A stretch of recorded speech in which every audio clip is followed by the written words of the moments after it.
Guys, today we'll talk about how can you fix this problem or know how you can do that on your WordPress app. So you just follow these ways, then it's going to work with you. All you have to do in first, you just click on settings here. So then it's going to take you to this list. It's going to show for you like this. You go down here, just keep going down, click here on apps. You come to apps list here, and there you're looking for WordPress app, or just click on search.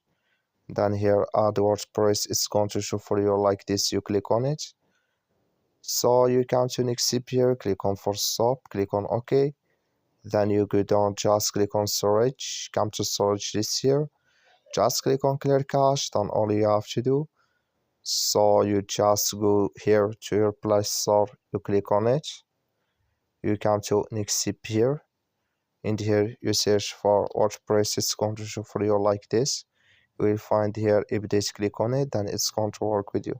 That's all. Thank you for watching. Don't forget to support us by liking, subscribe.